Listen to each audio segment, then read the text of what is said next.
host, Sam Marekasima. Today, we're going to be interviewing businessman Carlos. We're going to talk about his life, his story. We're going to get into everything that's made him who he is today. And this is episode 2.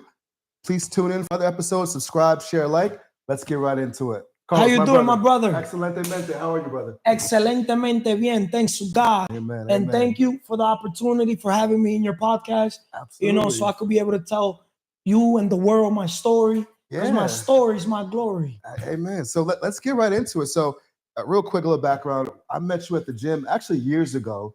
But I think in the past few months, we really kind of connected and we kind of locked in and working on some different things, some different collaborations. So I know you more from the gym, but I don't really know like your story and how you became who you are. So let's start there. Tell me about your early beginnings, your early childhoods. Like what has made you kind of who you are today? Let's start from there. Okay, let's go back. Way back. Way back. Okay, first of all, I was born in Dominican Republic, right? In the 90s. I'm on 90s boy. Right. 1990, to be exact. All right. So when I came from Dominican Republic, I was 9 months. Based on what my family told me. Obviously, I was a little baby. My mother came when I was 8 years old, but it was my grandmother that brought me to the country. Okay. My father's mother. I'm beyond grateful with God and my grandmother, because thanks to God and thanks to her, I'm obviously in the United States, with a better opportunity. If it makes sense. Probably if I would have been raised in Dominican Republic, I don't know where probably I would have been at right now, But since my grandmother brought me to the country, it gave me a better opportunity when it comes to education. Yes. You know what I mean? Because I was born in Villa Altagracia in Dominican Republic. Villa Altagracia is right next to the capital. Okay. It's like 40 minutes away from the capital. But it's poverty. Okay. Right? So from my mother's side, they're poor. Right? They were poor because now everybody's like, you can tell, you got me, it's a big difference. Yeah. Right? But from my father's side, they were the rich. You got me? Okay. So I have a poor family and a rich family. Okay. Right? Rich dad, poor dad. Rich dad, poor dad. Yeah. So I came, they brought me to the country. And since 2 years old, they used to babysit me in my uncle's store. Shout out to my Uncle Freddie. You got me? That's my father's brother. Where was the store? In Passaic. Okay. In Passaic, Monroe Street. So at 2 years old. 2 years old. Because the thing is, traditional business owners, my grandmother, obviously my uncle's mother, my father's mother, right? When she was working, right? When I used to come out of school, or they used to babysit me in the furniture store. Like instead of, because I was the oldest of the boys. I have a cousin, her name is Emily. She's older than me from my father's side, right? But I'm the oldest when it comes to the male. You got me? Yeah. All my father's brothers and sisters, I'm the oldest, right? All my cousins are younger than me, right? So making a long story short, they used to babysit me in the store. And because my father, low-key, he's a daily drinker. Okay. You got me? My father only got to 5th grade. He's not a bad person, but he didn't become his best version. So he motivated me to become my best version. He's the reason why I decided at a very young age to self-educate myself. Because every time I used to hear, my father only got to 5th grade, and I used to see my father, okay, he knows how to read. He got me, right, this and this, that. But my father, mentally, he's not crazy, but, when a man or a female doesn't educate themselves, you could tell a big difference by the way they act, how they move, how they talk. You got me? They lose their temper. They go from 0 to 100 real quick. Yeah. You know what I mean? They don't think. Yeah. You got me? They act out of emotion. You got me? Make sense? Yes, and they try to escape reality too. Yes. Because they get frustrated. Drinking. They get frustrated. They get stressed, anxious. They're trying to escape something. Even if they are not aware, or they don't tell people, or they're like, oh, no, I'm good. Bro, you're trying to escape something. Because if you got to drink every day, what you trying to escape? Yeah. You got me? So at a very young age, I learned the power of working hard. But I used to see my father and everybody working hard. But I like working outside the box. Like I like thinking outside the box. So I said, how can you do this on a smarter way? For example, in the furniture store, my father, he was part of the delivery. You go buy furniture, he was part of the delivery crew. You got me? He'll drive the truck with a few guys to deliver the mattress, the sofa, all the furniture, right? But then there was salespeople. But then there was, my uncle, the owner. So my uncle was actually my motivation. You got me? So I used to see how my uncle moved, how he operated. You got me? How he dealt with people. You got me? How he dealt not with just the customers, or how he dealt also with the employees at a very young age. You got me? So I saw my uncle and I saw my father. They're brothers, but one had abundance and one was in scarcity. One used to tell the other what to do. You got me? And one used to listen to the other telling him what to do. Who was older? My father's older than my uncle. Okay. That's the crazy thing. You got me? So I'm like, yo, how the heck my father's older than his brother, and his brother is his boss? You got me? So all these little things were part of my motivation. You got me? So first of all, I never let my uncle pay me. Never let my uncle pay me. Because I was beyond grateful and thankful that my uncle had me around in the furniture store in the first place. You got me? Because my uncle was doing that obviously because I'm his nephew, but also because of my father. So what age were you started working at the furniture store? They used to babysit me since I was 2. But since a little kid, like I started walking when I was 9 months. I was very independent. I was the type of kid, because I have a lot of aunts and uncle. They want to carry you, this, that. I was always that type of kid that I had all the love from everybody. But guess what the love I wanted? My mother. And that's the love I didn't have around. My mother came when I was 8 years old, but when she came, I didn't even want her love no more. She got pregnant by my brother. My brother, like my brother was born, this and this, that. I'm 8 years older than my brother. And making a long story short, that's how I basically started my journey. And when I was 10, then I started working with Arabics from 10 to 16. But when I was 14, I opened my first business. Where was that? A call center in Passaic. Right? I had 6 employees.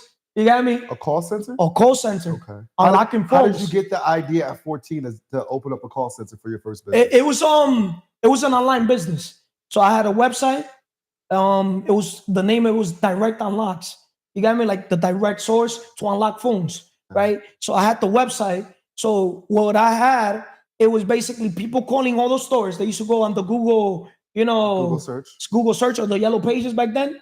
You got me? And they'll call the cell phone store. But then I also had people go to cell phone stores, like knock on doors and give them credit. That's why I'm so big on credit. Because even though, even if I didn't have it, I gave people credit because that was a way to get the customer. But I always had it. It was funny, right? Because I'll give a person, for example, I'll give them $1,000 credit. But that's just numbers in the computer. It's like a bank account. They'll see it on the portal, so they can unlock phones. So each phone, they'll charge them $10, $15, $25. So they'll send the serial number of the phone, the IMEI, right? And then my system will send them back a code, right? So I had another person, inputting the codes manually. So I had different suppliers, right? That business helped me travel to a lot of states, bro. Like I've been to a lot of states here in the United States. You get me? So you were traveling to different states for the business to do what exactly? To get more customers. You get me? So I used to take people also with me, employed. Yes. To travel, different part. And they used to also put me, to go to seminars, events, because I was mainly in the phone industry, right? Because I like communication. When I was 10, literally I saw, this is the thing. When my uncle had the furniture store, there were cell phone stores, right? So when I was 10, I was already working. So I was already getting money, if it makes sense. Yes. But the money I was getting was straight commission because I never wanted my uncle or nobody to pay me because I already knew the difference between profits and wages. I used to see that my uncle used to pay the employees at the end of the week, wages. He'll literally make one sale and that the profit just of one sale is enough to cover all the employee payroll, bro. Serious profit. He'll buy a table. I use that example a lot. $200. Let's say $100 for the table, 4 chairs, 25. That's $200. He'll go and sell it for $1,000, bro. Plus delivery, taxes, boom, boom, boom. And I'm like, oh, hold up. That's profit. Because I used to remember when the delivery used to come, the truck trailers to bring the delivery to the furniture store, to the suppliers, I used to love seeing the invoice to double check, the quantity. Yes. You know what I mean? Price. The price to make sure. But my uncle used to get credit. Net 30, net 90, net 60. I'm like, hold up. So what is this? He's not even paying for the stuff. He didn't even have to pay. So I'm like, yo, hold up. My uncle getting credit for the stuff, 90 days. And on top of that, he's selling the stuff. But remind you, he got 90 days to pay for this. Right? But this order is like, he'll literally $30,000 order. Yeah. The truck trailer bringing, right? I'm pretty sure the supplier was making money on top of that. Of course. $30,000 minimum, they were making at least $8,000 from that $30,000. So they don't mind giving credit. I don't know if it makes sense. Yes, it makes a lot so of essentially, they knew that they were going to be selling at least $30,000 to that same customer, minimum every 3 months, or and here and there they were going to need little things still. Yes, make sense. Yeah. So I was like, I want to be part of the business side, not the employee side. Right? Time is not money for me. I said I refuse to give accept the pay in exchange for money. Meaning give a schedule, get a schedule for money. Make sense? Yes. So because I like freedom, bro. Low key, I don't like people telling me what to do. If I know that the floor is dirty in the furniture store, I'm the first one. They used to take the vacuum. Since a little kid, I see a table dirty, I can't see things dirty. To me, cleanliness is abundance. It's prosperity. Dirtiness is misery. Yeah, cleanliness is next to godliness. It makes sense? Yeah. I love everything clean, spotless, fresh. Siempre fresh, nunca stress. So when I was 14, I started the call center because when I was working in the cell phone store, right, I was getting just straight commission. Let's say it was 30% commission because I already knew profits and wages. If I sell a phone, why would I want to get paid per hour? Right. I don't want hourly. It's like basketball. I want to get paid on performance. Yes. You know what I mean? And I don't want to schedule. I'm going to do my own schedule because I'm going to be here when it's busy. When it's busy. Exactly. You got me? You're not going to stuck me here waiting for fucking customers. And there's nobody here. You got me? Yeah. Nobody here. I'm not coming. Yeah. You got me? Don't pay me. Don't have me as your employee. Have me as a partner. Right? Because I want equity. I want to help you grow. I want to help the rich get richer. You got me? So we could now duplicate the same store and put it somewhere else. That's always been my motto. And I helped them open 5 stores. I've helped a lot of people open in 5s, right? But by 16, I decided to quit the cell phone store, right? And simply open my own cell phone store, if it makes sense. Because I already saw that the people I was working with, they were bringing their family into the mix, right? And then I already had years working with them. This Joe Small wants to tell me what to fucking do. Like, I'm like, yo, bro, you're not going to come and tell me what to fucking do when I was the one that taught you, trained you, motherfucker. Yes. Sorry, bro. I'm not trying to curse. You got me, bro. This is BusinessmanCarlos. Yes. Street smart and book smart. I came be your authentic self. Bro, I came, Passaic, bro, Trinitario, DDP, Latin Kings, Cribs, Mala Salpatrucha. All these gangs never got in again. Thanks to God. You know why also? Wow. I always used to say to myself that people that dime con quién anda y te diré quién eres y para dónde va. Tell me who you with and I'm going to tell you who you are and where you're heading. I always used to see that the people, the weaker they are, the more they like being in packs, in groups. The stronger people are, the elevation requires separation. So let me ask you a question. Growing up in Passaic, dealing with all these different gangs, how did you avoid that at a young age? Because I know a lot of people who grow up in those environments, they really fall victim to that environment and they end up joining those gangs and it leads them on a life path that's not going to be, fruitful for them. Excellent question. My ability to control my mind and not get influenced by external circumstances or people is my secret.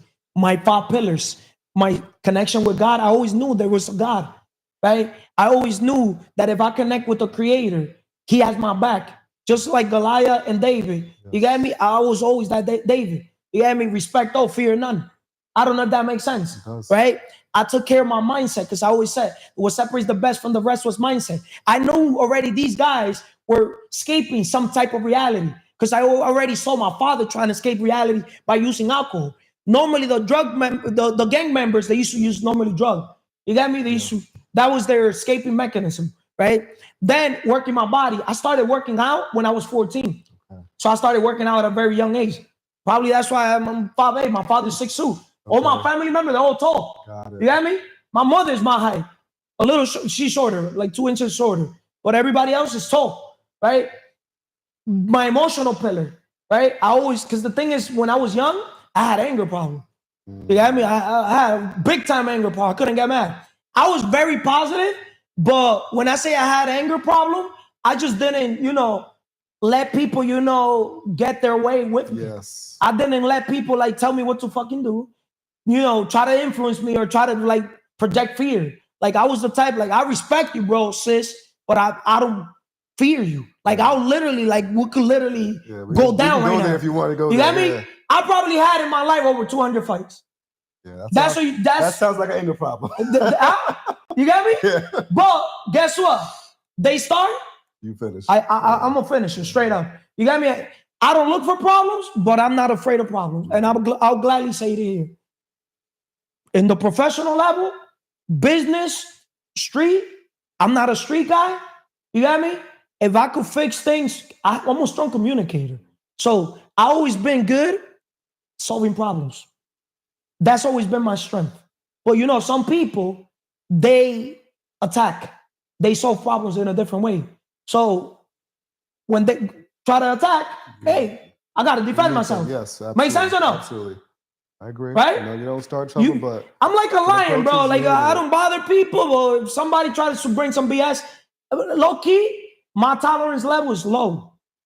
And I feel like we human, we're supposed to have a very low tolerance level. People say, oh, empathy. Yes, we could have empathy, but understand, you're going to live a peaceful life when you live a life of zero drama, zero nonsense, zero BS. A lot of people, since they don't have their shit together, they're not assets, they're liability. They don't control their environment. Like I always say one thing, I don't control anything, but I do control everything. I don't know if that makes sense. I don't own anything, but I do own everything. Yeah. Right? In another word, that's why I tell people, elevate yourself, raise your standards. Because when you elevate yourself, not just personally, but also professionally, you get to pick and choose the people you have around. Yeah. Right? Absolutely. Because the quality of your life depends on the quality of your thoughts. Yes. So if you become quality, you're going to be selective who you let around you. So I've always been very selective who I have around me. Because I always understood that the quality of my life is also dependent on the quality of the people I have around. Right? So it's up to me to be around who I want to be with. Right or wrong? Absolutely. 100%. If there's gang members in Passaic, I'm going to be on my own lane. You don't have to be you can choose not to be around them. If I'm playing basketball, they could do whatever the fuck they want to do. You got me? I mind my own business. And then, so you talked about your 5 pillars. I think you got to the 4th one. I don't think you said the last one. The financial pillar. Yes. You got me? I always said that we all humans are here with a purpose. What's your purpose? I asked myself that question at a very young age. Because remember, one thing that helped me at a very young age, probably not to get to know myself, because we will never get to know ourselves 100%, know thyself, but the pain of not having my mother around put me to reflect. So I was a lot of time alone. Remember, my father's a daily drinker. Yes. You got me? Even though the house is big, my grandma's there, my uncle, everybody, you know what I mean? Your mom's not there. My mom was not there, you got me? Yeah. So it gave me time to reflect. And like since a little kid, didn't cry. I was always the strongest one in the room, mentally tough. You got me? Probably all that anger. That's why. Well, I think about it. What is a mother's role typically, right? It's to nurture and sometimes baby, right? Your child. So you didn't really get that babying that the mother was there. So you kind of hardened yourself at a young age. Right? Literally, we're a byproduct of our environment. Yeah. It's like a banana. You put a banana, in the X environment or rip, or you know what I mean? Yeah. That's what happened with me. But by 19, 17, I already had 5 stores, cell phone stores. Because I knew on those financial pillars now. Yes. Because I said to myself before I had those stores, you know what made me stand out at a very young age? That I always had a side hustle. Okay. I was always the type of guy that even though I used to work with my uncle or work with Arabs, I was always selling something. I knew that sales is the key to unlocking your financial freedom. If you are a good salesman, you literally gonna make it rain. Straight Salespeople up. make the most money. Salespeople make the most Make the money, most right? money, yeah, but then absolutely. I learned at a very young age how to leverage other people to sell for me, right? So I used to buy a lot of electronics, PlayStation, Xbox, because I was in school. Yeah. So I'm like, well, how can I serve these guys, these people things? You know what I mean? And sell phones, sell this, SIM cards, whatever I had to do. Thank God I never sold drugs, never did drugs, have never drank alcohol. I never drank alcohol in my life. So do you think you not drinking alcohol as a result of you seeing your father abusing Yes. alcohol at a young age? Yes. Yeah. Like, never drank alcohol. You get me? I've never been influenced. Even though see my family drink, I was, even with my own family living in the same household, I remove myself. I'd rather be in my room, creating, writing. I was always a writer. What were you writing? Bro, I was just reflecting. I love just thinking on paper. Everything every day I started was in my mind. I can show you right now, like everything every day. Look, if I go on my notes every day, oh look, I did this company today. Yes, I did it today, but it was yesterday. Yes. You get me? Yes. But you see, in my mind, look, everything. So you're just kind of writing down what you're thinking. Everything. Listen, you got to think on paper. One thing that could drastically change your life if you're intentional, writing your thoughts. Do you also write down your goals as well? Of course, every single day. It doesn't matter how much I still write the 5 pillars. I still write be, do, have. And I still write, bro, you got to write down every day. Explain be, do, have. Be, first of all, you got to become. I tell people, let's start with what you want to have. Start there. What you want to have, right? The minute you already know what you have, you write a vision board. You want to have the dream car, all the material things you want to have, write it down. Because people are normally the shiny objects, right? Write it down. Yeah. So it could give you motivation. Those are the rewards. But now, what's the risk that you got to take? Exactly. No sacrifice, meaning no risk, no rewards, right? In a scale, big risk, big rewards. Yes. So now you already know what you want to have. That's your side of the scale of what you want to have, right? Now, what you got to become. And then what you got to do. That's the risk and the sacrifice you got to take. What you got to be, when the financial pillar, you don't want to be an employee. Forget about what you don't want to be. Focus on what you want to be. You want to be an investor. Instead of basically starting at the bottom of the mountain, how can I start at the top of the mountain? The 4 levels of value creation. How can I start using an idea, the imagination? God created the world, imagination, vision. Right? People perish because of lack of vision. Proverbs 29:18. People perish because of lack of knowledge also. So I start from the top to bottom. So imagination, communication, unification, implementation. You know how people are trained? They're trained to be workers, not thinkers. Right. They start from the bottom. Implementation, time is money. They don't even know, they will never become a leader because they need to be told what to do. If you don't discipline yourself, somebody else is going to discipline you. If you don't discipline yourself, the world's going to discipline you, right? Yes. That's unification. Then there's communication.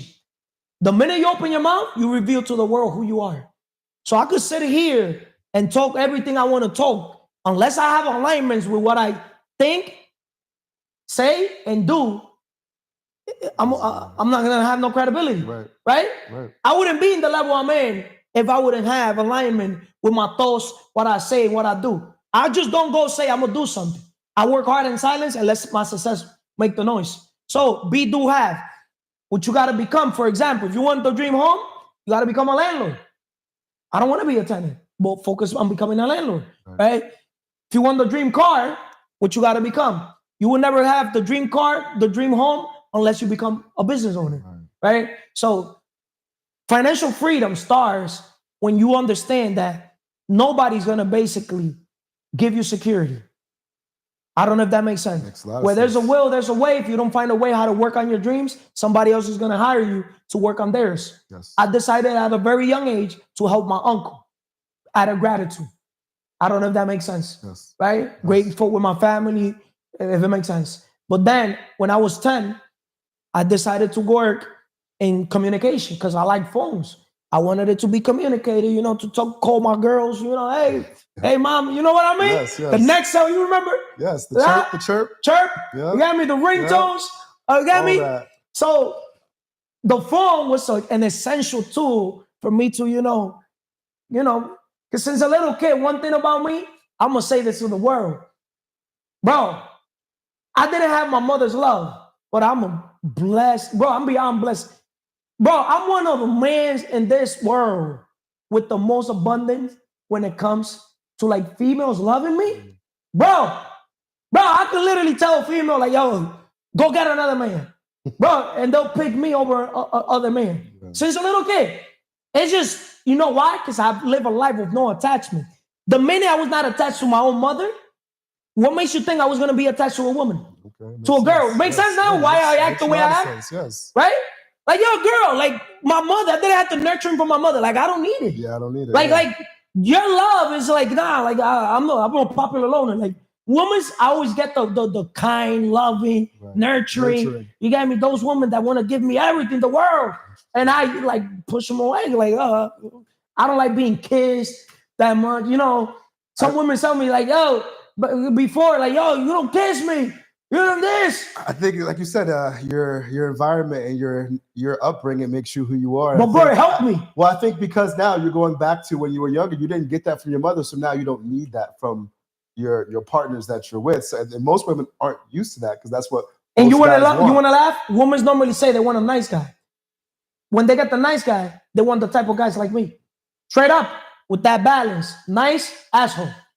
I'm serious. No, of course. Be nice. They'll play you out. Yeah, they'll take you for a ride. Not just women. They'll take advantage. Even in business. That's why I've been good in business, because you got to have character. That's why I teach character. As a coach mentor in this stage of my life, willing to share my blessings back with others, paying it forward, right? My purpose is to help people accomplish their dreams. But you will never have the dream home, dream car, unless you become a dream. You start with your dream business. We create business or real estate opportunities that help build our network and income while everyone else is trained to look for work. Why ask me for a job or JOB or just over broke when you could ask me, hey, bro, I got this idea, Carlos, businessman Carlos. I want to partner up with you. I want to work with you. You got me? I know you could mentor me, coach me. You know, how can we take this idea and turn it into a reality? An idea is just a dream without execution, brother. We can help you. We could help you close the distance between an idea and money, right? I could help a person literally take an idea from A to Z, because that bridge is one thing. A, B, C, D, always be closing deal. You can literally present your business idea to an investor, and they'll, just like Jeff Bezos did, Mark Zuckerberg, you got me, Elon Musk. That's how all these billionaires done it. Yeah. They raise capital. They raise the capital. You got me? They had the idea. OPM, other people's money. The money to execute. That's not illegal. Yeah. Right? Right. Now we invest on the project, right? And we turn it into a reality. Because when God gives you a vision, he's not asking you to check your bank account. He's telling you, hey, I gave you a vision. Have faith. Have patience. Work on the vision night and day. Not night and day. Obviously, you got to sleep.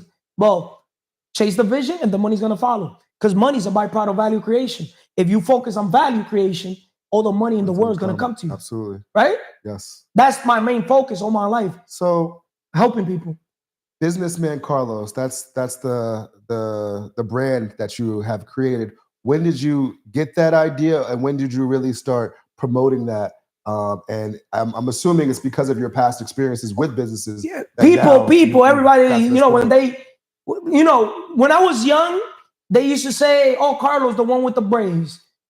Because I had long braids. Okay. Right? Then I got the nicest cars. Oh, Carlos with the nice cars. Okay. Right? But also they used to say Carlos, the one that he works in business. Right? So when I opened my business, oh, businessman Carlos. You got me? So when I heard Jay-Z also say, but that's not because of Jay-Z, I'm not a businessman. I'm a businessman. Yeah. It always resonated with me. You got me? Because I always knew I was the business. You got me? Because I always knew that business grows like the leader grows. If the leader doesn't grow, the business doesn't grow. You stay stagnated. Yes. I don't know if that makes sense. So true. Right? Because I was able to bring awareness to my uncle. I was able to bring awareness to the Arabs, and they used to grow. Because I would used to tell them, hey, bro, let's open this business. I always had that eye since a little kid. They always knew, people in general, that I was different. I was always in school, that different kid type of thing, if it makes sense. It does. So over the years, how many businesses have you been involved with, either creating, funding, or just really being involved with? Straight up, over 100. Over 100. Over 100. Okay. Straight up. At my age right now, over 100. Over 100. And of those 100 businesses, what do you think was your most either fulfilling and then most financially lucrative business? Obviously, real estate. Yeah. You got me? But the best business always been myself. You got me? Because the thing is, the more I've leveled up mentally, what separates the best from the rest is mindset. You're able to make money with an idea. And at the end of the day, all the businesses I've been involved is by people perish because of lack of vision. It's by me helping people with a vision, with an idea, turning that vision, that idea into an opportunity, right? Writing a business plan, turning it into a business, actual company, right? And then us getting funding for it and us trying to make something happen. Right. A lot of business, obviously, like basketball, you know, I'm not going to say they all succeeded. You get me? A lot of businesses also have failed because I only come in as the investor. But when I basically come in as the business owner and investor, they succeeded. Right. I don't know if that makes sense. Makes sense, because that's more of a almost a private equity firm type deal where you're investing in the business, but you're also using your skills and experience to put into the business. That way you can take it to the next Anything level. I touch, home run. Since a little kid. I wanted it to become a millionaire by 30. That was my goal. I did it by 17. But it was not the money. When I became a millionaire, I didn't even know I was a millionaire. I don't know if it makes sense. No, it makes sense. Right? When you got your head down and you're like, working, like you're not all the paying money was attention to coming that. in. You know, you see yourself literally every single day. You got me collecting every day $30,000, $50,000 per day. Yeah. Just in, you're like, yo, you could literally blow 50 grand today because tomorrow you're gonna get what? 50 grand. Yes. You got me? Yeah. Then the next day, okay, payroll's 30 grand, no problem. Because the next day, I'll get another 30, 50, 100 grand. You know what I mean? Yes. Yeah. Right? It's good. So that cash flow, that money coming in, you get me? But one thing about me, something I love about myself since a little kid, I'm addicted to investing, bro. I touch $100, I was finding out what can I buy with this $100 to turn it into 150, 200. Exactly. So now you understand, like it is a problem, low key. Yes. Investors, we have a problem. Right. It's an addiction. It's an addiction because you don't know when to stop. Right. But now I learned how to stop, if it makes sense, right? Because I'm not a saver. I save in inventory, you know, in my net worth, yes, in cash flow. You got me? That's my saving. Yes. You got me? I don't measure in my assets, yes. right? Right? But other than that, like, bro, life is easy for me. You know why? Because I learned how to do what's hard. When you do what's easy, your life is hard. But when you do what's hard, your life is easy. Yeah. I made my life completely easy. So let's bring it kind of full circle now back to where we are today, and kind of like you said, you've done businesses, you've made a lot of different money.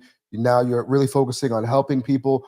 What's next as far as your steps? What are you working on currently to help people to build upon what you've learned in your past and how you're going to move forward? It was an excellent thing that you brought that up, because I don't do it for the money. Never done it for the money, bro. I've never been driven by the money.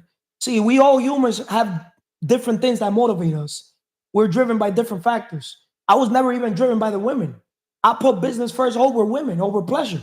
Serious. Never been that type of guy that my desires control me since a little kid. Like, I'm the type of person, if I want that ice cream, I could tell myself mentally, you ain't getting that ice cream. Right. I'm that type of guy. You got me? And you could see it in my body. You could see it in how I move overall.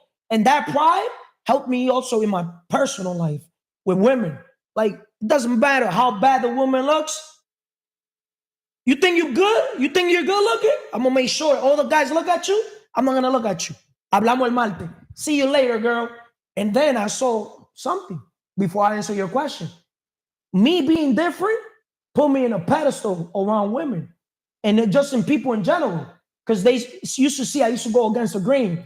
When it comes to male relationships, business or personal, I used to stand out. Female, forget about it. Because females, they're used to getting a lot of attention. They get their way. They get right? their attention. Yeah. But I became so valuable at a very young age. I became so valuable in people's life overall that I was an asset. And I'm like, yo, why is it that I attract so many people? But why is it also that I'm so popular, but I'm also a loner? I'm a popular loner. I love and enjoy my alone time because it gives me time to seek more truths, to question why this, why that, why that, why this, how that. You get me? Because every level, I'm like questioning, how can I get to the next level? I've just been driven Kaizen to 1% better. But to answer your question, bro, in this stage of my life, you get me? I always been in the transformation business because I said at a very young age, I'm going to transform my life. You get me? I'm going to take all the rocks, all the bricks they throw at me, and I'm going to build my empire. I'm going to build a castle, mansion. You get me? Not just for me, but for others. Because I'm not doing this for the money. You get me? But I love helping people. It fulfills me. One of the sweetest joy next to, is helping people. Yes. I'd rather help people than literally sleep with a woman. I have 3 daughters. Okay. 3 different baby mama, if it makes sense. Bro, I've been gifted with women, pound to pound. Like, bro, I've been gifted. You know Romeo Santos? Yes. He got no sauce next to me. What you say? No what? No sauce? No sauce. Okay. Bro, hey. Women are people who say, yo, why he flexing? That's not a flex. Bro, sis, when a man, you know why I love bringing this up? Why? We men, we're born valueless. You see this bottle? It's full, right? Because I filled it up. But when a man is born, we're born valueless. Yes. Women, when they're born with the value, with the bottles full. Right. So as a man, when you become valuable, you can flex to yourself. You have your women like, yo, it's good. Especially when women know there's other women that want you, they value you more. Of course. Yeah. But when a woman know like she's the only one. That's you all she's got, they treat you differently. You know, she'll treat you like, yes. Like, you know what I mean? Absolutely. You got to make yourself so valuable that even when she looks around other guys, she'll be like, damn, this guy, I can't replace him. Right. He's so valuable overall. Yeah. You get me? Because a lot of guys think that it's buying them stuff. Yeah. I'm not buying you shit. Fuck out of here. I'm the fucking catch. I'm the price. You don't know who am I? I'm BusinessmanCarlos. You didn't know that? You got me? Yeah. I'll put a business for you, baby girl. Right. I'll take you out of your employee mindset. You got me? A real man will not have his woman as an employee. You know what business people normally do with their employee? They want to Shazam them. Straight up. Straight up. When you're in a position of power, women are more vulnerable. Very true, which is why we've seen a lot in the Me Too movement in the past couple of years. Right or wrong? Absolutely. Right? Absolutely. That's why as a man, you got to elevate. Yeah. And in order to elevate, you got to separate yourself. Yeah. If you see everybody who wants to be an employee, they're trained to look for work, you say, hey, I'd rather tell people what to do than people tell me what to do. Right. Now there's levels to that. I'd rather have the business owner as my employees. Right. So I think that's what I was kind of trying to allude to before. I see you working with different people and trying to help people become the business. So what programs or what things are you working on right now to help implement that? You see, I always have done this, but it's traditional business. Right. The minute we do the buildings, mixed use, apartments, right, and retail location, as a visionary, my thing is to basically come up with a concept and start a business. You remember, real estate is only worth what the business is worth, right, bringing in. Right? Yes. Because the business are the one paying the rent. Right. The income determines the value right? of the property. The rent roll. Right. Right. So, making a long story short, I'm as a visionary, I have good taste when it comes to branding, organizing, and making business pop out, stand out. Like I have that eye. You got me? Yes. I always been gifted. Right. So I always been in a position to tell people, hey, bro, hey, sis, I could help you. I'm an investor, right? I could help you because I always been an investor, Yes. right?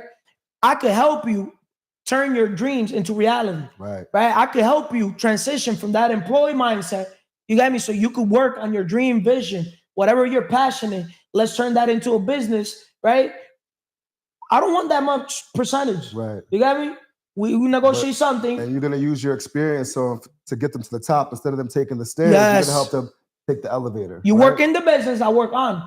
You got me? Just what I bring to the table. Right. It will literally impact more than what they bring to the table. So we're about to wrap up, but I did want you to touch upon what you're doing with the Wealth Map Summit. Okay. And what your plans are and how you're going to be rolling that out and what's to come with that. Okay, the Wealth Map Summit is an event. Obviously, I'm the type of person that I always said at a very young age, before I got to beg others for a seat, I'll create a table, right? And seats for others. I don't know if that makes sense. Makes sense. See the podcast? Yeah. I used to record. Shout out to Kearney Studio. Shout out to Kearney Studio. Yes. Shout out to Kearney Studio. Okay. I used to record in Kearney Studio, right? Making a long story short, you know, I'm very me, authentic, raw, bold, no filter.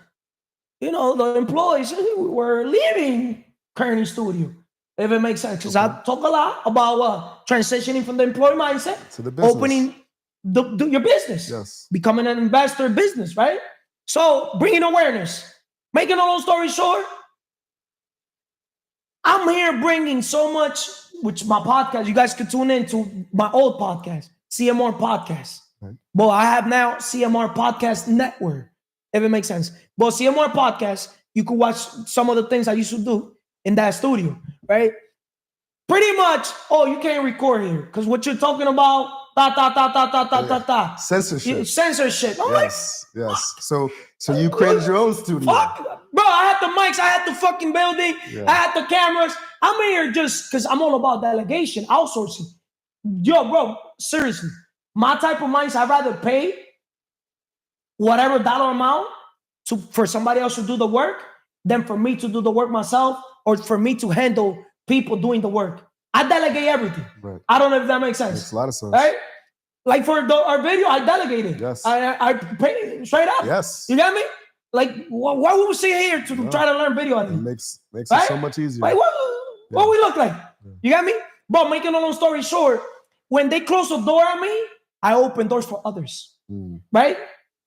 I don't know if that makes sense. Does, yeah. I'm not going to charge the people I have around to record because I'm a long-term visionary. We could become partners, right? And the Wealth Map Summit, I want to give people the map to wealth, a massive action plan. People don't know that they can leverage a coach, mentor, or coaches, mentors in the organization. Yes. You're a coach, mentor too, but you're also a public speaker. Do have. Yes. You got me? Well, right? Yeah, absolutely. Right? Character. They will never be free till they become a business owner. So we want to help people transition automatically and become a business owner with us, partners with us, right? The foundation of money as well, credit. Yes. They don't know that they can leverage my money, leverage your money, leverage all the money of everybody in the organization. Because we help people. When I say we, I'm even include you, right? Because you're part of the organization. Absolutely. We help people transition from that employee, time is money, to where with money, they can make money. So the money that they get from funding, from becoming a business owner, that money, we're helping people get their first home, right? Also, get their dream car. Right. Don't settle for an average car, exotic car. Because now that exotic car, they can use it for marketing purposes to attract more people, right? But the first home, the most expensive bill is the rent. Right. Why not turn that liability into an asset? Also, the car is going to be an asset, not a liability, right? But everything started with the business, right? And that's how you build your collateral, right? So remember the 5C, apart from Carlos. Helping with everybody, but simple, just helping people with a map to wealth. Excellent. You got me? But people that don't understand that the map to wealth, money comes last in the list. Financial security, everything starts with a positive mental attitude, and this is where I cannot do it alone. I need people like you, Sam. I need people like Jayandi. I need people like Vanessa, Emily. You know, everybody else in the organization. I do have over 50 people like that. but not everybody is into communication. Right? A lot of people, they're still in implementation, which I still help them. But I've noticed when I help them get money, when a man with money meets a man with experience, I keep the money, they keep the experience. So they don't want to do the inner work. And what they don't understand is that the inner work determines their inner worth. Yes. I don't know if that makes sense. Makes a lot of sense. Right? Yeah. So when you don't do your inner work, when you go to the marketplace, you're just going to let anybody determine what you're going to get paid. Versus what you feel like you're worth. For example, I tell the world, Businessman Carlos, 1 hour of my time is $250,000. All right. I'm going to tell you why. If I could help a brother go from 0 to $1 million, and I could give you a map, and I could literally prove it, right? Yeah. And I could take the person to $1 million, wouldn't you give me 250? Absolutely. Let's end it on that note. So again, thank you so much, Carlos. No, thank you, appreciate brother. you. I appreciate you Thank from you the for bottom your of my story. heart. And stay tuned, guys. We're going to be doing a lot of different things. I'm going to be working with Carlos with the Wealth Map Summit. I'm going to be trying to help people building businesses. We don't try. We're going to be helping people. We're going to be building businesses. We're going to help people get their dream home, dream house, dream car. If you are that type of person and you're looking to get help and fulfill your dreams, tune into the podcast. Tune into Contact Sam. Contact me. Contact Sam. Tune into CMR Podcast Networks. You can see me on Instagram, Sam the Investor, Sam the Realtor, Capital Games Cast, Capital Games Podcast. Hopefully, we're going to be sharing a lot of information and really trying to help as many people as possible. Tune in, subscribe, like, and share. Appreciate you guys. We'll see you next time. Thank you for having me, Sam, Absolutely. and I hope you guys loved it. Yes. Thank you. Thank you. Thank you, Jay Andy.